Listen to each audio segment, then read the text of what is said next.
सत श्री अकाल जी। सुरखाब टीवी देख रहे सारे दर्शकों का स्वागत है। मैं हाँ जसप्रीत कौर। शुरुआत करते हैं इस वेले दीयां ताज़ा वड्डियां खबरों तो। रैफरेंडम 2020 के संस्थापक गुरपतवंत सिंह पन्नू ते देशद्रोह का मुकदमा दर्ज। सिख जवानों नूं फौज छड्डण वास्ते भड़काउण दा लगा दोष। भारत ते चीन विचाले हुई झड़प तो बाद 45 साल बाद भारत ने बदले नियम। सरहद उत्ते कमांडरां नूं दिते सारे अधिकार ते फौज नूं दिती गोला बारूद ते हथियार खरीदण दी खुल।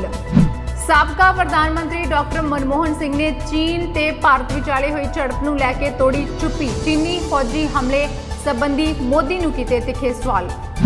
मनमोहन सिंह दी चीन नूं मोड़वां जवाब देण दी सलाह उत्ते भड़की भाजपा। कहा डॉक्टर मनमोहन सिंह नूं अपनी सरकार दा समां याद करना चाहिदा है।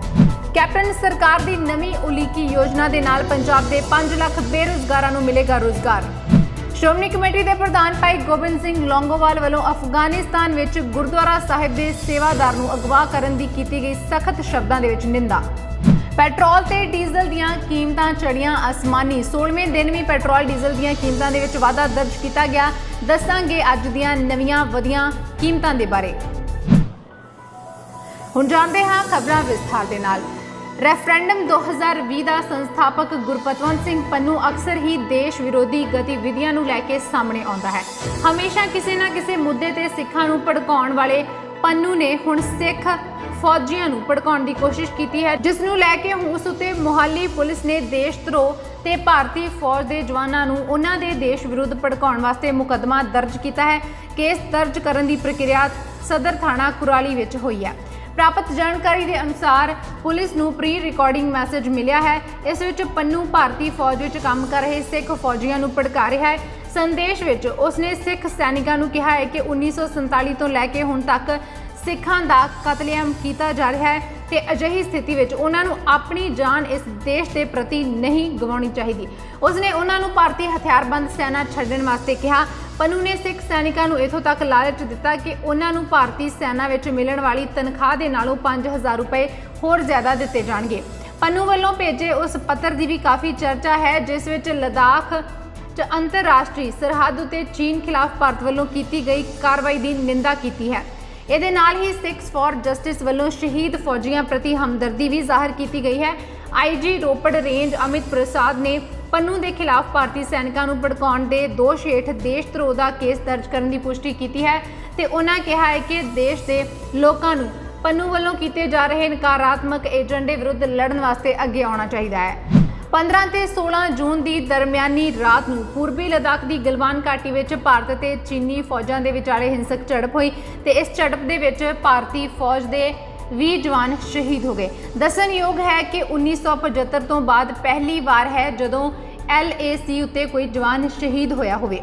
हुण इस झड़प तो बाद रूल्स ऑफ एंगेजमेंट विच कुछ महत्वपूर्ण बदलाव भी किए गए ने।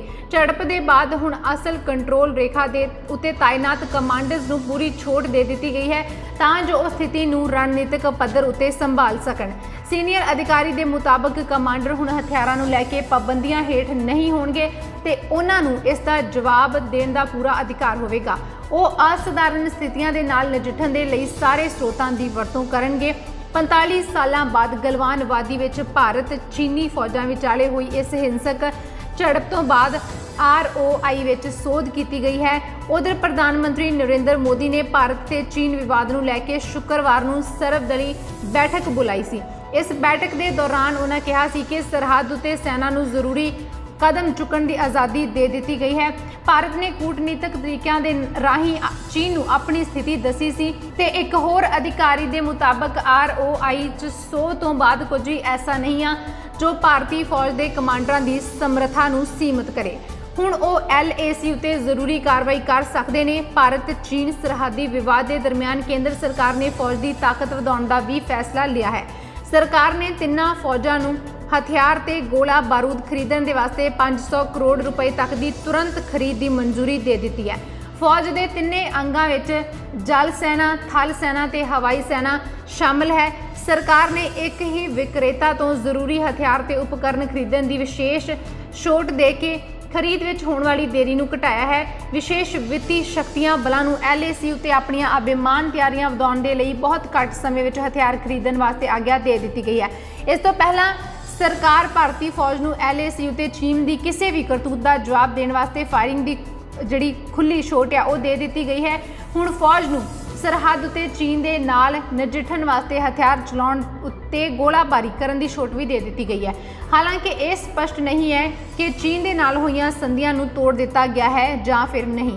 ਭਾਰਤ ਤੇ ਚੀਨ ਦੇ ਵਿਚਾਲੇ 15 ਜੂਨ ਨੂੰ ਹੋਈ ਇਸ ਹਿੰਸਕ ਝੜਪ ਤੋਂ ਬਾਅਦ ਵਿਵਾਦ ਛੇਤੀ ਖਤਮ ਹੋਣ ਦੀ ਸੰਭਾਵਨਾ ਨਹੀਂ ਹੈ। ਇਹ ਵਿਵਾਦ ਆਪਣੇ ਸਿਖਰ ਉੱਤੇ ਪਹੁੰਚ ਚੁੱਕਾ ਹੈ। ਮੁੜ ਤੋਂ ਟਕਰਾਅ ਹੋਣ ਦੇ ਖਦਸ਼ੇ ਤਹਿਤ ਰੱਖਿਆ ਮੰਤਰੀ ਰਾਜਨਾਥ ਸਿੰਘ ਨੇ ਥਲ ਸੈਨਾ, ਹਵਾਈ ਸੈਨਾ ਤੇ ਜਲ ਸੈਨਾ ਨੂੰ ਪਹਿਲਾਂ ਹੀ ਇਹ ਨਿਰਦੇਸ਼ ਦੇ ਦਿੱਤਾ ਹੈ ਕਿ ਉਹ ਲਾਈਨ ਆਫ ਐਕਚੁਅਲ ਕੰਟਰੋਲ ਉੱਤੇ ਆਪਣੀਆਂ ਤਿਆਰੀਆਂ ਵਧਾਉਣ ਵਾਸਤੇ ਤਿਆਰ ਰਹਿਣ। ਉਹਨਾਂ ਨੂੰ ਇਹ ਨਿਰਦੇਸ਼ ਦੇ ਦਿੱਤੇ ਗਏ ਨੇ। ਦੇਸ਼ ਦੇ ਸਾਬਕਾ ਪ੍ਰਧਾਨ ਮੰਤਰੀ ਡਾਕਟਰ ਮਨਮੋਹਨ ਸਿੰਘ, ਜਿਨ੍ਹਾਂ ਨੂੰ BJP ਦੀ ਸਰਕਾਰ ਦੇ ਵੱਲੋਂ ਅਕਸਰ ਹੀ ਮਨਮੋਹਨ ਸਿੰਘ ਕਿਹਾ ਜਾਂਦਾ ਹੈ, ਇੰਨਾ ਹੀ ਨਹੀਂ ਕਾਂਗਰਸ ਸਰਕਾਰ ਵੇਲੇ ਮੋਦੀ ਵੱਲੋਂ ਆਪਣੇ ਭਾਸ਼ਣਾਂ ਦੇ ਵਿੱਚ ਇਹ ਗੱਲ ਕਹੀ ਜਾਂਦੀ ਸੀ ਕਿ ਚੀਨ ਨੂੰ ਜਵਾਬ ਦੇਣ ਵਾਸਤੇ ਲਾਲ ਅੱਖ ਕਰਨੀ ਪਵੇਗੀ। ਤੇ ਹੁਣ ਚੀਨ ਦੇ ਮੁੱਦੇ ਉੱਤੇ ਮਨਮੋਹਨ ਸਿੰਘ ਨੇ ਆਪਣਾ ਮੌਨ ਤੋੜ ਦਿੱਤਾ ਹੈ।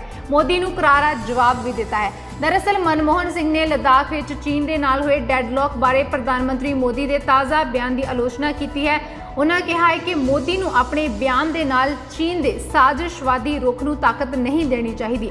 ਸਰਕਾਰ ਦੇ ਸਾਰੇ ਅੰਗ ਇਕੱਠੇ ਹੋ ਕੇ ਮੌਜੂਦਾ ਚੁਣੌਤੀ ਦਾ ਸਾਹਮਣਾ ਕਰਨਾ ਚਾਹੀਦਾ ਹੈ। ਉਹਨਾਂ ਇਹ ਵੀ ਕਿਹਾ ਹੈ ਕਿ ਗੁੰਮਰਾਹਕੁਨ ਪ੍ਰਚਾਰ ਕਦੇ ਵੀ ਕੂਟਨੀਤੀ ਤੇ ਮਜ਼ਬੂਤ ਲੀਡਰਸ਼ਿਪ ਦਾ ਬਦਲ ਨਹੀਂ ਹੋ ਸਕਦਾ। ਇਸ ਦੇ ਨਾਲ ਹੀ ਇਹ ਵੀ ਯਕੀਨੀ ਬਣਾਇਆ ਜਾਣਾ ਚਾਹੀਦਾ ਹੈ ਕਿ ਸੈਨਿਕਾਂ ਦੀ ਕੁਰਬਾਨੀ ਵਿਅਰਥ ਨਾ ਜਾਵੇ। ਪ੍ਰਧਾਨ ਮੰਤਰੀ ਮੋਦੀ ਨੇ ਸ਼ੁੱਕਰਵਾਰ ਨੂੰ ਭਾਰਤ ਤੇ ਚੀਨ ਦੇ ਤਣਾਅ ਦੇ ਮੁੱਦੇ ਤੇ ਸਰਬ ਪਾਰਟੀ ਬੈਠਕ ਦੇ ਵਿੱਚ ਕਿਹਾ ਸੀ ਕਿ ਨਾ ਤਾਂ ਸਾਡੇ ਖੇਤਰ ਦੇ ਵਿੱਚ ਕੋਈ ਦਾਖਲ ਹੋਇਆ ਹੈ ਤੇ ਨਾ ਹੀ ਕਿਸੇ ਨੇ ਸਾਡੀ ਚੌਂਕੀ ਦੇ ਉੱਤੇ ਕਬਜ਼ਾ ਜਮਾਇਆ ਹੈ। ਆਪਣੇ ਬਿਆਨ ਦੇ ਸਬੰਧ ਵਿੱਚ ਪ੍ਰਧਾਨ ਮੰਤਰੀ ਦਫ਼ਤਰ ਨੇ ਸ਼ਨੀਵਾਰ ਨੂੰ ਕਿਹਾ ਕਿ ਪ੍ਰਧਾਨ ਮੰਤਰੀ ਮੋਦੀ ਦੀ ਸਰਬ ਪਾਰਟੀ ਬੈਠਕ ਵਿੱਚ ਕੀਤੀ ਇਹ ਟਿੱਪਣੀਆਂ ਨੂੰ ਕੁਝ ਹਲਕਿਆਂ ਦੇ ਵਿੱਚ ਸ਼ਰਾਰਤੀ ਵਿਆਖਿਆ ਕਰਨ ਦੀ ਕੋਸ਼ਿਸ਼ ਕੀਤੀ ਜਾ ਰਹੀ ਹੈ। ਮਨਮੋਹਨ ਸਿੰਘ ਨੇ ਕਿਹਾ ਹੈ ਕਿ ਅੱਜ ਅਸੀਂ ਇਤਿਹਾਸ ਦੇ ਇੱਕ ਨਾਜ਼ੁਕ ਮੋੜ ਉੱਤੇ ਖੜੇ ਹਾਂ। ਸਾਡੀ ਸਰਕਾਰ ਦੇ ਫੈਸਲੇ ਤੇ ਸਰਕਾਰ ਦੇ ਵੱਲੋਂ ਚੁੱਕੇ ਗਏ ਇਹ ਕਦਮ ਫੈਸਲਾ ਲੈਣਗੇ ਕਿ ਆਉਣ ਵਾਲੀਆਂ ਪੀੜ੍ਹੀਆਂ ਸਾਡੇ ਬਾਰੇ ਕਿਵੇਂ ਮੁਲਾਂਕਣ ਕਰਨਗੀਆਂ। ਜਿਹੜੇ ਦੇਸ਼ ਦੀ ਅਗਵਾਈ ਕਰ ਰਹੇ ਨੇ ਉਹਨਾਂ ਦੇ ਮੋਢਿਆਂ ਉੱਤੇ ਡਿਊਟੀ ਦੀ ਡੂੰਘੀ ਜ਼ਿੰਮੇਵਾਰੀ ਹੈ। ਉਹਨਾਂ ਦੇ ਅਨੁਸਾਰ ਸਾਡੀ ਲੋਕਤੰਤਰ ਵਿੱਚ ਇਹ ਜ਼ਿੰਮੇਵਾਰੀ ਦੇਸ਼ ਦੇ ਪ੍ਰਧਾਨ ਮੰਤਰੀ ਦੀ ਹੈ। ਦੇਸ਼ ਦੀ ਸੁਰੱਖਿਆ ਤੇ ਪ੍ਰਦੇਸ਼ ਸਮੇਤ ਰਣਨੀਤਕ ਹਿੱਤਾਂ ਉੱਤੇ ਪੈਣ ਵਾਲੇ ਪ੍ਰਭਾਵ ਬਾਰੇ ਪ੍ਰਧਾਨ ਮੰਤਰੀ ਨੂੰ ਆਪਣੇ ਸ਼ਬਦਾਂ ਤੇ ਐਲਾਨਾਂ ਬਾਰੇ ਹਮੇਸ਼ਾ ਬਹੁਤ ਹੀ ਧਿਆਨ ਰੱਖਣਾ ਚਾਹੀਦਾ ਹੈ। ਭਾਰਤੀ ਜਨਤਾ ਪਾਰਟੀ ਦੇ ਕੌਮੀ ਪ੍ਰਧਾਨ ਜਗਤ ਪ੍ਰਕਾਸ਼ ਨੱਡਾ ਨੇ ਸਾਬਕਾ ਪ੍ਰਧਾਨ ਮੰਤਰੀ ਡਾਕਟਰ ਮਨਮੋਹਨ ਸਿੰਘ ਵੱਲੋਂ ਗਲਵਾਨ ਘਾਟੀ ਵਿਵਾਦ ਉੱਤੇ ਲਿਖੇ ਪੱਤਰ ਦਾ ਜਵਾਬ ਦਿੱਤਾ ਹੈ। ਇੱਕ ਤੋਂ ਇੱਕ ਬਾਅਦ ਟਵੀਟ ਵਿੱਚ ਨੱਡਾ ਨੇ ਮਨਮੋਹਨ ਸਿੰਘ ਨੂੰ ਜਵਾਬ ਦਿੱਤਾ ਹੈ। ਉਹਨਾਂ ਲਿਖਿਆ ਹੈ ਕਿ ਡਾਕਟਰ ਮਨਮੋਹਨ ਸਿੰਘ ਉਸੇ ਪਾਰਟੀ ਦੇ ਨਾਲ ਸੰਬੰਧ ਰੱਖਦੇ ਨੇ ਜਿਸ ਨੇ ਬੇਵੱਸ ਸਥਿਤੀ ਦੇ ਵਿੱਚ 43,000 ਵਰਗ ਕਿਲੋਮੀਟਰ ਜ਼ਮੀਨ ਚੀਨ ਨੂੰ ਸਮਰਪਣ ਕਰ ਦਿੱਤੀ ਸੀ। ਦੱਸ ਦਈਏ ਕਿ ਸਾਬਕਾ ਪ੍ਰਧਾਨ ਮੰਤਰੀ ਡਾਕਟਰ ਮਨਮੋਹਨ ਸਿੰਘ, ਜਿਨ੍ਹਾਂ ਨੇ ਮੋਦੀ ਸਰਕਾਰ ਨੂੰ ਚੀਨ ਦੇ ਵਿਰੁੱਧ ਕਾਰਵਾਈ ਕਰਨ ਦੀ ਅਪੀਲ ਕੀਤੀ ਸੀ ਕਿ ਚੀਨ ਨੂੰ ਮੂੰਹ ਤੋੜਵਾਂ ਜਵਾਬ ਦੇਣਾ ਚਾਹੀਦਾ ਹੈ। ਸਾਬਕਾ ਪ੍ਰਧਾਨ ਮੰਤਰੀ ਮਨਮੋਹਨ ਸਿੰਘ ਨੇ ਚੀਨ ਦੇ ਨਾਲ ਤਣਾਅ ਬਾਰੇ ਇੱਕ ਬਿਆਨ ਜਾਰੀ ਕਰਦੇ ਹੋਏ ਕਿਹਾ ਸੀ ਕਿ ਅਸੀਂ ਸਰਕਾਰ ਨੂੰ ਚੌਕਸ ਕਰਾਂਗੇ ਕਿ ਗੁੰਮਰਾਹਕੁਨ ਪ੍ਰਚਾਰ ਕਦੇ ਵੀ ਕੂਟਨੀਤੀ ਤੇ ਮਜ਼ਬੂਤ ਲੀਡਰਸ਼ਿਪ ਦਾ ਬਦਲ ਨਹੀਂ ਹੋ ਸਕਦਾ। ਅਸੀਂ ਇਤਿਹਾਸ ਦੇ ਨਾਜ਼ੁਕ ਮੋੜ ਉੱਤੇ ਖੜੇ ਹਾਂ ਤੇ ਸਾਡੀ ਸਰਕਾਰ ਦੇ ਫੈਸਲੇ, ਸਰਕਾਰ ਦੇ ਕਦਮ ਇਹ ਫੈਸਲਾ ਕਰਨਗੇ ਕਿ ਆਉਣ ਵਾਲੀਆਂ ਪੀੜ੍ਹੀਆਂ ਦਾ ਮੁਲਾਂਕਣ ਕਿਵੇਂ ਕੀਤਾ ਜਾਵੇ। ਤੇ ਇਸ ਤੋਂ ਬਾਅਦ ਜਿਹੜੇ ਭਾਰਤੀ ਜਨਤਾ ਪਾਰਟੀ ਦੇ ਕੌਮੀ ਪ੍ਰਧਾਨ ਜਗਤ ਪ੍ਰਕਾਸ਼ ਨੱਡਾ ਨੇ ਟਵੀਟ ਕਰਕੇ ਲਿਖਿਆ ਹੈ ਕਿ 2010 ਤੋਂ ਲੈ ਕੇ 2013 ਦੇ ਵਿਚਕਾਰ ਲਗਭਗ 600 ਵਾਰ ਚੀਨ ਦੀ ਤਰਫੋਂ ਭਾਰਤੀ ਸਰਹੱਦਾਂ ਉੱਤੇ ਕਬਜ਼ਾ ਕੀਤਾ ਗਿਆ ਸੀ ਜਦੋਂ ਕਿ ਮਨਮੋਹਨ ਸਿੰਘ ਪ੍ਰਧਾਨ ਮੰਤਰੀ ਸੀ ਇਸ ਦੇਸ਼ ਦੇ। ਜੇ ਮਨਮੋਹਨ ਸਿੰਘ ਚਾਹੁੰਦੇ ਤਾਂ ਉਹ ਬਹੁਤ ਸਾਰੇ ਵਿਸ਼ਿਆਂ ਉੱਤੇ ਆਪਣੀ ਸੂਝਵਾਨ ਰਾਏ ਰੱਖ ਸਕਦੇ ਨੇ, ਪਰ ਪ੍ਰਧਾਨ ਮੰਤਰੀ ਦੇ ਅਹੁਦੇ ਦੀ ਜ਼ਿੰਮੇਵਾਰੀ ਉਹਨਾਂ ਵਿੱਚੋਂ ਇੱਕ ਨਹੀਂ ਹੈ। ਸੱਤਾ ਵਿੱਚ ਆਉਣ ਤੋਂ ਪਹਿਲਾਂ ਮੁੱਖ ਮੰਤਰੀ ਕੈਪਟਨ ਅਮਰਿੰਦਰ ਸਿੰਘ ਨੇ ਲੋਕਾਂ ਦੇ ਨਾਲ ਘਰ ਘਰ ਰੁਜ਼ਗਾਰ ਦਾ ਵਾਅਦਾ ਕੀਤਾ ਸੀ। ਖੈਰ, ਇਹ ਵਾਅਦਾ ਤਾਂ ਵਾਅਦਾ ਹੀ ਰਹਿ ਗਿਆ, ਪਰ ਹੁਣ ਕੈਪਟਨ ਸਾਹਿਬ ਨੇ ਲਾਕਡਾਊਨ ਦੇ ਵਿੱਚ ਬੇਰੁਜ਼ਗਾਰ ਹੋਏ ਲੋਕਾਂ ਨੂੰ ਇੱਕ ਹੋਰ ਆਸ ਦੀ ਕਿਰਨ ਦਿੱਤੀ ਹੈ, ਇੱਕ ਹੋਰ ਦਾਅਵਾ ਕੀਤਾ ਹੈ। ਪੰਜਾਬ ਸਰਕਾਰ ਨੇ ਲਾਕਡਾਊਨ ਤੇ ਕਰਫਿਊ ਕਾਰਨ ਨੌਕਰੀਆਂ ਗਵਾ ਚੁੱਕੇ ਕਰੀਬ 5 ਲੱਖ ਲੋਕਾਂ ਨੂੰ ਰੁਜ਼ਗਾਰ ਦਿਵਾਉਣ ਦੀ ਗੱਲ ਆਖੀ ਹੈ। ਸਰਕਾਰ ਉਹਨਾਂ ਦੀਆਂ ਕੰਪਨੀਆਂ ਦੇ ਨਾਲ ਗੱਲਬਾਤ ਕਰਨ ਤੋਂ ਇਲਾਵਾ ਹੋਰਾਂ ਸੈਕਟਰਾਂ ਦੇ ਵਿੱਚ ਬੇਰੁਜ਼ਗਾਰਾਂ ਨੂੰ ਕੰਮ ਦਿਵਾਉਣ ਦੇ ਵਿੱਚ ਸਹਾਇਤਾ ਕਰੇਗੀ। ਇਸ ਵਿੱਚ ਮਜ਼ਦੂਰਾਂ ਤੋਂ ਲੈ ਕੇ ਉਦਯੋਗਾਂ ਤੱਕ ਦੇ ਲੋਕ ਤੇ ਨਿੱਜੀ ਖੇਤਰ ਵਿੱਚ ਕੰਮ ਕਰਨ ਵਾਲੇ ਸਾਰੇ ਲੋਕ ਸ਼ਾਮਲ ਹੋਣਗੇ। ਰੋਜ਼ਗਾਰ ਤੇ ਸਿਰਜਣਾ ਵਿਭਾਗ ਦੇ ਸਕੱਤਰ ਰਾਹੁਲ ਤਿਵਾੜੀ ਨੇ ਕਿਹਾ ਹੈ ਕਿ ਇਸ ਦੌਰਾਨ ਬੇਰੁਜ਼ਗਾਰ ਨੌਜਵਾਨਾਂ ਦਾ ਡਾਟਾ ਤਿਆਰ ਕੀਤਾ ਜਾਵੇਗਾ ਤੇ ਅਧਿਕਾਰੀਆਂ ਦੇ ਟੀਚੇ ਤੈਅ ਕੀਤੇ ਜਾਣਗੇ। ਉਹਨਾਂ 45 ਦਿਨਾਂ ਦੇ ਵਿੱਚ 6000 ਬੇਰੁਜ਼ਗਾਰ ਨੌਜਵਾਨਾਂ ਦੀ ਮਦਦ ਕਰਨੀ ਹੈ। ਇੱਕ ਸਮੇਂ ਵਿੱਚ 150 ਲੋਕਾਂ ਨੂੰ ਸਿਖਲਾਈ ਦਿੱਤੀ ਜਾਵੇਗੀ। ਪੰਜਾਬ ਸਰਕਾਰ ਲੋਕਾਂ ਨੂੰ ਰੋਜ਼ਗਾਰ ਮੁਹੱਈਆ ਕਰਵਾਉਣ ਵਾਸਤੇ ਸਿਖਲਾਈ ਦੇਵੇਗੀ ਤੇ ਰੋਜ਼ਗਾਰ ਸਥਾਪਿਤ ਕਰਨ ਦੇ ਵਾਸਤੇ ਕੇਂਦਰ ਸਰਕਾਰ ਦੀ ਮੁਦਰਾ ਯੋਜਨਾ ਤਹਿਤ ਲੋਨ ਮੁਹੱਈਆ ਕਰਵਾਵੇਗੀ। ਸਰਕਾਰ ਬੇਰੁਜ਼ਗਾਰਾਂ ਨੂੰ ਮਾਈਕਰੋ ਉਦਯੋਗ ਸ਼ੁਰੂ ਕਰਨ ਦੇ ਵਿੱਚ ਵੀ ਸਹਾਇਤਾ ਕਰੇਗੀ। ਇੰਨਾ ਹੀ ਨਹੀਂ, ਸਰਕਾਰ ਉਹਨਾਂ ਦੇ ਦੁਆਰਾ ਤਿਆਰ ਕੀਤੇ ਮਾਲ ਨੂੰ ਉਦਯੋਗ ਵਿਭਾਗ ਦੀ ਸਹਾਇਤਾ ਦੇ ਨਾਲ ਵੇਚਣ ਵਿੱਚ ਵੀ ਉਹਨਾਂ ਦੀ ਮਦਦ ਕਰੇਗੀ। ਪਹਿਲਾਂ ਉਹੀ ਕੰਪਨੀ ਦੇ ਵਿੱਚ ਬੇਰੁਜ਼ਗਾਰਾਂ ਨੂੰ ਰੋਜ਼ਗਾਰ ਦੇਣ ਦੀ ਪਹਿਲ ਕੀਤੀ ਜਾਵੇਗੀ ਤੇ ਜੇਕਰ ਕੰਪਨੀ ਨਹੀਂ ਰੱਖਦੀ ਤਾਂ ਉਹਨਾਂ ਨੂੰ ਹੋਰ ਥਾਵਾਂ ਉੱਤੇ ਰੋਜ਼ਗਾਰ ਦਿੱਤਾ ਜਾਵੇਗਾ। ਸਾਰੀਆਂ ਕੰਪਨੀਆਂ, ਉਦਯੋਗਾਂ ਤੇ ਦਫ਼ਤਰਾਂ ਵਿੱਚ ਲਾਕਡਾਊਨ ਤੇ ਮੌਜੂਦਾ ਸਟਾਫ ਤੋਂ ਪਹਿਲਾਂ ਡੇਟਾ ਦੀ ਮੰਗ ਕੀਤੀ ਜਾਵੇਗੀ ਤੇ ਗਲਤ ਜਾਣਕਾਰੀ ਦੇਣ ਵਾਲੇ ਦੇ ਵਿਰੁੱਧ ਕਾਨੂੰਨੀ ਕਾਰਵਾਈ ਵੀ ਕੀਤੀ ਜਾਵੇਗੀ। ਅਫਗਾਨਿਸਤਾਨ ਦੇ ਇਲਾਕੇ ਪਕੜੀਆਂ ਵਿਖੇ ਗੁਰਦੁਆਰਾ ਸਾਹਿਬ ਦੀ ਸੇਵਾ ਕਰਨ ਸਮੇਂ ਨਿਧਾਨ ਸਿੰਘ ਸਚਦੇਵਾ ਨੂੰ ਅਸਮਾਜਿਕ ਤੱਤਾਂ ਵੱਲੋਂ ਅਗਵਾ ਕਰਨ ਦੀ ਸ਼੍ਰੋਮਣੀ ਗੁਰਦੁਆਰਾ ਪ੍ਰਬੰਧਕ ਕਮੇਟੀ ਦੇ ਪ੍ਰਧਾਨ ਭਾਈ ਗੋਬਿੰਦ ਸਿੰਘ ਲੌਂਗੋਵਾਲ ਨੇ ਸਖਤ ਸ਼ਬਦਾਂ ਦੇ ਵਿੱਚ ਨਿੰਦਾ ਕੀਤੀ ਹੈ। ਸ਼੍ਰੋਮਣੀ ਕਮੇਟੀ ਤੋਂ ਜਾਰੀ ਇੱਕ ਪ੍ਰੈਸ ਬਿਆਨ ਦੇ ਵਿੱਚ ਭਾਈ ਲੌਂਗੋਵਾਲ ਨੇ ਕਿਹਾ ਹੈ ਕਿ ਅਫਗਾਨਿਸਤਾਨ ਦੇ ਵਿੱਚ ਸਿੱਖਾਂ ਉੱਤੇ ਪਹਿਲਾਂ ਵੀ ਕਈ ਹਮਲੇ ਹੋ ਚੁੱਕੇ ਨੇ। ਉਹਨਾਂ ਕਿਹਾ ਹੈ ਕਿ ਹੁਣ ਗੁਰਦੁਆਰਾ ਸਾਹਿਬ ਵਿਖੇ ਸੇਵਾ ਕਰਨ ਵਾਲੇ ਸਿੱਖ ਨਿਧਾਨ ਸਿੰਘ ਨੂੰ ਅਗਵਾ ਕਰਨਾ ਘੱਟ ਗਿਣਤੀ ਸਿੱਖਾਂ ਉੱਤੇ ਇੱਕ ਹੋਰ ਵੱਡਾ ਹਮਲਾ ਹੈ। ਸ਼੍ਰੋਮਣੀ ਕਮੇਟੀ ਦੇ ਪ੍ਰਧਾਨ ਨੇ ਕਿਹਾ ਹੈ ਕਿ ਪਿਛਲੇ ਸਮੇਂ ਅਫਗਾਨਿਸਤਾਨ ਦੇ ਕਾਬੁਲ ਵਿੱਚ ਗੁਰਦੁਆਰਾ ਸਾਹਿਬ ਉੱਤੇ ਅੱਤਵਾਦੀ ਹਮਲਾ ਕਰਕੇ ਬਹੁਤ ਸਾਰੇ ਸਿੱਖਾਂ ਨੂੰ ਸ਼ਹੀਦ ਕੀਤਾ ਗਿਆ ਸੀ, ਜੋ ਕਿ ਮਨੁੱਖਤਾ ਦੇ ਵਿਰੁੱਧ ਇੱਕ ਵਹਿਸ਼ੀ ਕਾਰਾ ਸੀ। ਉਹਨਾਂ ਕਿਹਾ ਕਿ ਸਿੱਖ ਕੌਮ ਮਨੁੱਖਤਾ ਦਾ ਭਲਾ ਮੰਗਣ ਵਾਲੀ ਕੌਮ ਹੈ, ਜੋ ਖਿੱਤੇ ਦੇ ਵਿਕਾਸ ਲਈ ਹੱਡ ਭੰਨਵੀਂ ਮਿਹਨਤ ਕਰਕੇ ਆਪਣਾ ਯੋਗਦਾਨ ਪਾਉਂਦੀ ਹੈ ਤੇ ਅਜਿਹੇ ਹਮਲਿਆਂ ਦਾ ਕਾਰਨ ਅਫਗਾਨਿਸਤਾਨ ਵਿੱਚ ਵਸ ਰਹੇ ਘੱਟ ਗਿਣਤੀ ਸਿੱਖਾਂ ਦੇ ਮਨਾਂ ਅੰਦਰ ਸਹਿਮ ਦਾ ਮਾਹੌਲ ਬਣਾ ਰਿਹਾ ਹੈ।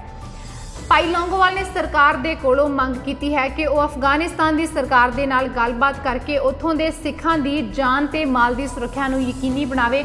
ਉਹਨਾਂ ਭਾਰਤ ਸਰਕਾਰ ਦੇ ਪਾਸੋਂ ਇਹ ਵੀ ਮੰਗ ਕੀਤੀ ਹੈ ਕਿ ਅਫਗਾਨਿਸਤਾਨ ਦੇ ਵਿੱਚ ਵਸ ਰਹੇ ਜੋ ਪਰਿਵਾਰ ਭਾਰਤ ਆਉਣਾ ਚਾਹੁੰਦੇ ਨੇ, ਉਹਨਾਂ ਨੂੰ ਤੁਰੰਤ ਭਾਰਤ ਲਿਆਉਣ ਦੀ, ਇੱਥੇ ਆਣ ਕੇ ਵਸਾਉਣ ਦੀ ਕੋਸ਼ਿਸ਼ ਕੀਤੀ ਜਾਵੇ। ਇੱਕ ਪਾਸੇ ਜਿੱਥੇ ਕੌਮਾਂਤਰੀ ਪੱਧਰ ਉੱਤੇ ਕੌਮਾਂਤਰੀ ਬਾਜ਼ਾਰ ਦੇ ਵਿੱਚ ਕੱਚੇ ਤੇਲ ਦੀਆਂ ਕੀਮਤਾਂ ਡਿੱਗ ਰਹੀਆਂ ਨੇ, ਉੱਥੇ ਹੀ ਦੂਜੇ ਪਾਸੇ ਭਾਰਤ ਦੇ ਵਿੱਚ ਪੈਟਰੋਲ ਤੇ ਡੀਜ਼ਲ ਦੀਆਂ ਕੀਮਤਾਂ ਵਿੱਚ ਲਗਾਤਾਰ ਵਾਧਾ ਹੋ ਰਿਹਾ ਹੈ। ਸਰਕਾਰੀ ਤੇਲ ਮਾਰਕੀਟਿੰਗ ਕੰਪਨੀ ਨੇ ਪੈਟਰੋਲ ਤੇ ਡੀਜ਼ਲ ਦੀਆਂ ਕੀਮਤਾਂ ਵਿੱਚ ਅੱਜ ਲਗਾਤਾਰ 16ਵੇਂ ਦਿਨ ਵੀ ਵਾਧਾ ਕੀਤਾ ਹੈ। ਰਾਜਧਾਨੀ ਦਿੱਲੀ ਵਿੱਚ ਸੋਮਵਾਰ ਨੂੰ ਪੈਟਰੋਲ ਦੀ ਨਵੀਂ ਕੀਮਤ 79 ਰੁਪਏ 56 ਪੈਸੇ ਪ੍ਰਤੀ ਲੀਟਰ ਹੋ ਗਈ ਹੈ ਤੇ ਇਸ ਦੇ ਨਾਲ ਹੀ ਡੀਜ਼ਲ ਦੀ ਕੀਮਤ ਵਿੱਚ ਦਿੱਲੀ ਵਿੱਚ 58 ਪੈਸੇ ਦਾ ਹੋਰ ਵਾਧਾ ਹੋਇਆ ਹੈ। ਹੁਣ 1 ਲੀਟਰ ਡੀਜ਼ਲ 78.85 ਰੁਪਏ ਪ੍ਰਤੀ ਲੀਟਰ ਵਿੱਚ ਉਪਲਬਧ ਹੈ। ਪੈਟਰੋਲ ਤੇ ਡੀਜ਼ਲ ਦੀਆਂ ਕੀਮਤਾਂ ਰੋਜ਼ਾਨਾ ਬਦਲਦੀਆਂ ਨੇ ਤੇ ਇਸ ਬਾਰੇ ਸਵੇਰੇ 6 ਵਜੇ ਅਪਡੇਟ ਦਿੱਤੀ ਜਾਂਦੀ ਹੈ। ਮੁੰਬਈ ਦੇ ਵਿੱਚ 1 ਲੀਟਰ ਪੈਟਰੋਲ ਦੀ ਕੀਮਤ 86.38 ਰੁਪਏ ਹੈ ਤੇ 1 ਲੀਟਰ ਡੀਜ਼ਲ ਦੀ ਕੀਮਤ 77 ਰੁਪਏ 24 ਪੈਸੇ ਹੈ। ਮਾਹਰ ਦੱਸਦੇ ਨੇ ਕਿ ਅੰਤਰਰਾਸ਼ਟਰੀ ਪੱਧਰ ਉੱਤੇ ਪੈਟਰੋਲ ਹਜੇ ਵੀ 1 ਲੀਟਰ ਪਾਣੀ ਦੀ ਬੋਤਲ ਦੇ ਨਾਲੋਂ ਸਸਤਾ ਹੈ ਤੇ ਉਸੇ ਸਮੇਂ ਭਾਰਤ ਦੇਸ਼ ਦੇ ਵਿੱਚ ਕੀਮਤਾਂ 21 ਮਹੀਨਿਆਂ ਵਿੱਚ ਸਭ ਤੋਂ ਵੱਧ ਹੋ ਗਈਆਂ ਨੇ। ਮਾਰਚ ਵਿੱਚ ਸਰਕਾਰ ਨੇ ਪੈਟਰੋਲ ਤੇ ਡੀਜ਼ਲ ਉੱਤੇ ਐਕਸਾਈਜ਼ ਡਿਊਟੀ ਵਿੱਚ 3 ਰੁਪਏ ਪ੍ਰਤੀ ਲੀਟਰ ਵਾਧਾ ਕੀਤਾ ਸੀ ਤੇ ਇਸ ਤੋਂ ਬਾਅਦ ਵੀ ਤੇਲ ਕੰਪਨੀਆਂ ਨੇ ਕੀਮਤਾਂ ਉੱਤੇ ਟੈਕਸ ਨਹੀਂ ਵਧਾਇਆ, ਇਸੇ ਲਈ ਉਹ ਰੋਜ਼ ਪੈਟਰੋਲ ਦੀ ਕੀਮਤ ਵਧਾ ਰਹੀ ਹੈ। ਇਸ ਤੋਂ ਇਲਾਵਾ ਲੋਕਡਾਊਨ ਵਿੱਚ ਢਿੱਲ ਦੇ ਬਾਅਦ ਅਚਾਨਕ ਪੈਟਰੋਲ ਤੇ ਡੀਜ਼ਲ ਦੀ ਮੰਗ ਵੱਧ ਗਈ ਹੈ।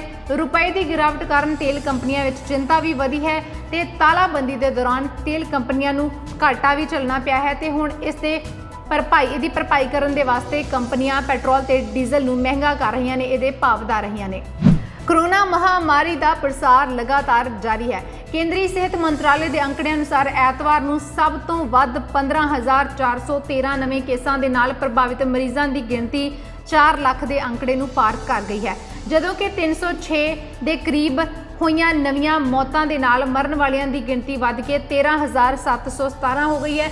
ਸਿਰਫ 8 ਦਿਨਾਂ ਦੇ ਵਿੱਚ ਪ੍ਰਭਾਵਿਤ ਮਰੀਜ਼ਾਂ ਦੀ ਗਿਣਤੀ ਦਾ ਅੰਕੜਾ 3 ਤੋਂ 4 ਲੱਖ ਹੋ ਗਿਆ ਹੈ।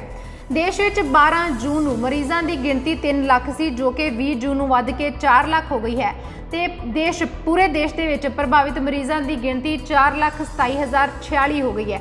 ਅਮਰੀਕਾ, ਬ੍ਰਾਜ਼ੀਲ ਤੇ ਰੂਸ ਤੋਂ ਬਾਅਦ ਮਹਾਮਾਰੀ ਦੇ ਨਾਲ ਭਾਰਤ ਚੌਥਾ ਸਭ ਤੋਂ ਵੱਧ ਪ੍ਰਭਾਵਿਤ ਦੇਸ਼ ਹੈ। ਦੇਸ਼ ਦੀ ਰਾਜਧਾਨੀ ਦਿੱਲੀ ਵਿੱਚ 3 ਦਿਨਾਂ ਵਿੱਚ 9,000 ਤੋਂ ਜ਼ਿਆਦਾ ਮਾਮਲੇ ਸਾਹਮਣੇ ਆਏ ਨੇ। ਸ਼ਨੀਵਾਰ ਨੂੰ ਰਿਕਾਰਡ 3630 ਪੋਜ਼ਿਟਿਵ ਕੇਸ ਦਰਜ ਕੀਤੇ ਗਏ ਨੇ ਤੇ ਦਿੱਲੀ ਵਿੱਚ ਕੱਲ ਰਿਕਾਰਡ 77 ਮੌਤਾਂ ਹੋਈਆਂ ਨੇ। ਭਾਰਤ ਨੇ 64 ਦਿਨਾਂ ਦੇ ਵਿੱਚ 1 ਲੱਖ ਦਾ ਅੰਕੜਾ ਪਾਰ ਕੀਤਾ ਸੀ, ਜਿਸ ਤੋਂ ਬਾਅਦ 15 ਦਿਨਾਂ ਬਾਅਦ ਇਹ ਅੰਕੜਾ 2 ਲੱਖ ਤੱਕ ਪਹੁੰਚ ਗਿਆ ਤੇ ਫਿਰ ਸਿਰਫ 10 ਦਿਨਾਂ ਦੇ ਵਿੱਚ ਇਹ ਅੰਕੜਾ 3 ਲੱਖ ਪਹੁੰਚ ਗਿਆ ਤੇ ਹੁਣ ਸਿਰਫ 8 ਦਿਨਾਂ ਦੇ ਵਿੱਚ ਇਹ ਅੰਕੜਾ 3 ਤੋਂ 4 ਲੱਖ ਹੋ ਗਿਆ ਹੈ। ਦੁਨੀਆ ਭਰ ਦੀ ਗੱਲ ਕਰੀਏ ਤਾਂ ਦੁਨੀਆ ਭਰ ਦੇ ਵਿੱਚ ਕੋਰੋਨਾ ਵਾਇਰਸ ਦੇ ਮਰੀਜ਼ਾਂ ਦੀ ਗਿਣਤੀ ਦਾ ਅੰਕੜਾ 90,79,748 ਹੈ ਤੇ ਮਰਨ ਵਾਲਿਆਂ ਦੀ ਗਿਣਤੀ 4,71,299 ਜੋ ਕਿ 5 ਲੱਖ ਦੇ ਬੇਹੱਦ ਕਰੀਬ ਹੈ। ਸਖਤ ਮਿਹਨਤਾਂ ਕਰਕੇ ਮੰਜ਼ਿਲਾਂ ਨੂੰ ਸਰ ਕਰਨ ਵਾਲਿਆਂ ਦਾ ਟੀਚਾ ਬੜਾ ਪੱਕਾ ਹੁੰਦਾ ਹੈ। ਮੱਧ ਪ੍ਰਦੇਸ਼ ਦੀ ਆਂਚਲ ਗੰਗਵਾਲ ਨੇ ਵੀ ਇੱਕ ਅਜਿਹੀ ਮਿਸਾਲ ਪੇਸ਼ ਕੀਤੀ ਹੈ। ਇੱਕ ਚਾਹ ਵਿਕਰੇਤਾ ਦੀ ਬੇਟੀ ਆਂਚਲ ਨੂੰ ਹਵਾਈ ਫੌਜ ਵਿੱਚ ਫਲਾਈਂਗ ਅਫਸਰ ਬਣਨ ਦਾ ਮੌਕਾ ਮਿਲਿਆ ਹੈ। ਉਹ ਫਲਾਈਂਗ ਅਫਸਰ ਬਣੀ ਵੀ ਹੈ। ਉਹਨਾਂ ਦੇ ਪਿਤਾ ਜੀ ਅੱਜ ਵੀ ਨੀਮਚ ਦੇ ਵਿੱਚ ਚਾਹ ਦੀ ਦੁਕਾਨ ਚਲਾਉਂਦੇ ਨੇ। 20 ਜੂਨ ਨੂੰ ਹੈਦਰਾਬਾਦ ਵਿੱਚ ਸੰਯੁਕਤ ਸਨਾਤਕ ਪਾਸਿੰਗ ਆਊਟ ਪਰੇਡ ਹੋਈ ਸੀ। ਮਾਰਚ ਪਾਸਟ ਮਗਰੋਂ ਆਂਚਲ ਗੰਗਵਾਲ ਨੂੰ ਰਾਸ਼ਟਰਪਤੀ ਪੱਤਿਕਾ ਦੇ ਨਾਲ ਸਨਮਾਨਿਤ ਕੀਤਾ ਗਿਆ। ਆਂਚਲ ਨੂੰ ਭਾਰਤੀ ਹਵਾਈ ਫੌਜ ਮੁਖੀ BKS ਭਦੌਰੀਆ ਦੀ ਮੌਜੂਦਗੀ ਵਿੱਚ ਫਲਾਈਂਗ ਕਮਿਸ਼ਨ ਅਫਸਰ ਦੇ ਰੂਪ ਵਿੱਚ ਕਮਿਸ਼ਨ ਮਿਲਿਆ। ਆਂਚਲ ਨੂੰ ਸ਼ੁਰੂ ਤੋਂ ਹੀ ਹਵਾਈ ਫੌਜ ਦੇ ਵਿੱਚ ਜਾਣ ਦਾ ਸ਼ੌਂਕ ਸੀ ਤੇ ਆਪਣੇ ਇਸ ਸ਼ੌਂਕ ਦੇ ਬਦਲੇ ਉਹਨੇ 2 ਸਰਕਾਰੀ ਨੌਕਰੀਆਂ ਨੂੰ ਵੀ ਛੱਡਿਆ ਸੀ। ਇਸ ਤੋਂ ਪਹਿਲਾਂ ਆਂਚਲ ਮੱਧ ਪ੍ਰਦੇਸ਼ ਦੇ ਵਿੱਚ ਪੁਲਿਸ ਸਬ ਇੰਸਪੈਕਟਰ ਦੇ ਅਹੁਦੇ ਉੱਤੇ ਤਾਇਨਾਤ ਸੀ। ਉਹ ਨੌਕਰੀ ਛੱਡਣ ਤੋਂ ਮਗਰੋਂ ਉਸ ਦੀ ਚੋਣ ਲੇਬਰ ਇੰਸਪੈਕਟਰ ਦੇ ਵਜੋਂ ਹੋਈ, ਪਰ ਆਂਚਲ ਦਾ ਮਕਸਦ ਸਿਰਫ ਹਵਾਈ ਫੌਜ ਦੇ ਵਿੱਚ ਜਾਣ ਦਾ ਸੀ। ਆਪਣਾ ਸੁਪਨਾ ਮੁਕੰਮਲ ਕਰਨ ਦੇ ਵਾਸਤੇ ਉਸਨੇ ਸਰਕਾਰੀ ਨੌਕਰੀ ਦੀ ਪਰਵਾਹ ਨਹੀਂ ਕੀਤੀ। ਆਂਚਲ ਦੇ ਪਰਿਵਾਰ ਨੇ ਆਨਲਾਈਨ ਪਾਸਿੰਗ ਆਊਟ ਪਰੇਡ ਵੀ ਦੇਖੀ। ਆਂਚਲ ਦੇ ਪਰਿਵਾਰ ਦੀ ਖੁਸ਼ੀ ਦਾ ਕੋਈ ਠਿਕਾਣਾ ਨਹੀਂ ਸੀ। ਹਾਲਾਂਕਿ ਆਂਚਲ ਦੇ ਪਿਤਾ ਨੇ ਇਸ ਸਮਾਗਮ ਦੇ ਵਿੱਚ ਸ਼ਿਰਕਤ ਕਰਨ ਹੈਦਰਾਬਾਦ ਜਾਣਾ ਸੀ, ਪਰ ਕੋਰੋਨਾ ਵਾਇਰਸ ਦੇ ਕਾਰਨ ਅਜਿਹਾ ਸੰਭਵ ਨਹੀਂ ਹੋ ਸਕਿਆ। ਰਾਜਧਾਨੀ ਦਿੱਲੀ ਵਿੱਚ ਕਿਸੇ ਵੱਡੇ ਹਮਲੇ ਦੇ ਖਦਸ਼ੇ ਦੇ ਚੱਲਦਿਆਂ ਹਾਈ ਅਲਰਟ ਜਾਰੀ ਕਰ ਦਿੱਤਾ ਗਿਆ ਹੈ। ਦਰਅਸਲ ਦਿੱਲੀ ਵਿੱਚ ਜੈਸ਼-ਏ-ਮੁਹੰਮਦ ਤੇ ਲਸ਼ਕਰ-ਏ-ਤਾਇਬਾ ਦੇ 4-5 ਅੱਤਵਾਦੀਆਂ ਦੇ ਦਾਖਲ ਹੋਣ ਦੀ ਖਬਰ ਮਿਲੀ ਹੈ। ਇਸ ਦੇ ਮੱਦੇਨਜ਼ਰ ਦਿੱਲੀ ਦੇ ਵਿੱਚ ਸੁਰੱਖਿਆ ਵਧਾ ਦਿੱਤੀ ਗਈ ਹੈ। ਸੁਰੱਖਿਆ ਏਜੰਸੀਆਂ ਵੀ ਅਲਰਟ ਹੋ ਗਈਆਂ ਨੇ। ਦਿੱਲੀ ਦੇ ਬਾਰਡਰ ਤੱਕ ਸੀਲ ਕਰ ਦਿੱਤੇ ਗਏ ਨੇ। ਦਿੱਲੀ ਵਿੱਚ ਹਰ ਭੀੜ ਵਾਲੇ ਇਲਾਕੇ, ਬਾਜ਼ਾਰ, ਰੇਲਵੇ ਸਟੇਸ਼ਨ, ਬੱਸ ਅੱਡਿਆਂ ਉੱਤੇ ਸੁਰੱਖਿਆ ਸਖਤ ਕਰ ਦਿੱਤੀ ਗਈ ਹੈ। ਦਿੱਲੀ ਪੁਲਿਸ ਦੇ ਸਾਰੇ ਯੂਨਿਟ ਅਲਰਟ ਤੇ ਨੇ। ਥਾਂ-ਥਾਂ ਤੇ ਤਲਾਸ਼ੀ ਅਭਿਆਨ ਚਲਾਇਆ ਜਾ ਰਿਹਾ ਹੈ। ਜੰਮੂ ਕਸ਼ਮੀਰ ਦੇ ਨੰਬਰ ਵਾਲੇ ਸਾਰੇ ਵਾਹਨਾਂ ਦੀਆਂ ਤਲਾਸ਼ੀਆਂ ਲਈਆਂ ਜਾ ਰਹੀਆਂ ਨੇ। ਦੱਸਿਆ ਜਾ ਰਿਹਾ ਹੈ ਕਿ ਅੱਤਵਾਦੀ ਸ਼ਹਿਰ ਦੇ ਵਿੱਚ ਟਰੱਕ ਦੇ ਜ਼ਰੀਏ ਦਾਖਲ ਹੋਏ ਨੇ। ਉਹਨਾਂ ਦੇ ਕੋਲ ਹਥਿਆਰ ਨੇ, ਜਿਸ ਦੇ ਚੱਲਦਿਆਂ ਦਿੱਲੀ ਵਿੱਚ ਵੱਡੇ ਅੱਤਵਾਦੀ ਹਮਲੇ ਨੂੰ ਅੰਜਾਮ ਦਿੱਤਾ ਜਾ ਸਕਦਾ ਹੈ। ਹਮਲੇ ਦੇ ਖਤਰੇ ਦੇ ਮੱਦੇਨਜ਼ਰ ਪੁਲਿਸ ਵੱਲੋਂ ਲੋਕਾਂ ਨੂੰ ਵੀ ਚੇਤਨ ਕੀਤਾ ਜਾ ਰਿਹਾ ਹੈ। ਘਰ ਕਿਰਾਏ ਤੇ ਦੇਣ ਲੱਗਿਆਂ ਸਾਵਧਾਨੀ ਵਰਤਣ ਵਾਸਤੇ ਕਿਹਾ ਹੈ। ਇਸ ਤੋਂ ਪਹਿਲਾਂ 11 ਜੂਨ ਨੂੰ ਦਿੱਲੀ ਪੁਲਿਸ ਨੇ 3 ਅੱਤਵਾਦੀ ਗ੍ਰਿਫਤਾਰ ਕੀਤੇ ਸਨ ਤੇ ਹੁਣ ਇੱਕ ਵਾਰ ਮੁੜ ਤੋਂ ਦਿੱਲੀ ਅੱਤਵਾਦੀ ਹਮਲੇ ਦੇ ਸਹਿਮ ਹੇਠ ਹੈ। ਕੋਰੋਨਾ ਵਾਇਰਸ ਦੇ ਵਿਰੁੱਧ ਲੜਾਈ ਨੂੰ ਹੋਰ ਮਜ਼ਬੂਤ ਬਣਾਉਣ ਦੇ ਵਾਸਤੇ ਪੰਜਾਬ ਸਰਕਾਰ ਨੇ 4 ਨਵੀਆਂ ਟੈਸਟਿੰਗ ਲੈਬੋਰੇਟਰੀਆਂ ਸਥਾਪਿਤ ਕਰਨ ਅਤੇ ਇਹਨਾਂ ਲੈਬਾਂ ਵਾਸਤੇ 131 ਲੋੜੀਂਦੇ ਸਟਾਫ ਦੀ ਪਹਿਲ ਦੇ ਆਧਾਰ ਉੱਤੇ ਨਿਯੁਕਤੀ ਕਰਨ ਦਾ ਫੈਸਲਾ ਕੀਤਾ ਹੈ। ਇਸੇ ਦੌਰਾਨ ਮੰਤਰੀ ਮੰਡਲ ਨੇ ਇਹਨਾਂ 4 ਵਾਇਰਲ ਟੈਸਟਿੰਗ ਲੈਬੋਰੇਟਰੀਆਂ ਵਿੱਚ ਸਹਾਇਕ ਪ੍ਰੋਫੈਸਰ ਦੀਆਂ 4 ਅਸਾਮੀਆਂ ਸਿਰਜਣ ਅਤੇ ਭਰਨ ਲਈ ਮੈਡੀਕਲ ਸਿੱਖਿਆ ਤੇ ਖੋਜ ਵਿਭਾਗ ਦੇ ਪ੍ਰਸਤਾਵ ਨੂੰ ਵੀ ਮਨਜ਼ੂਰੀ ਦਿੱਤੀ ਹੈ।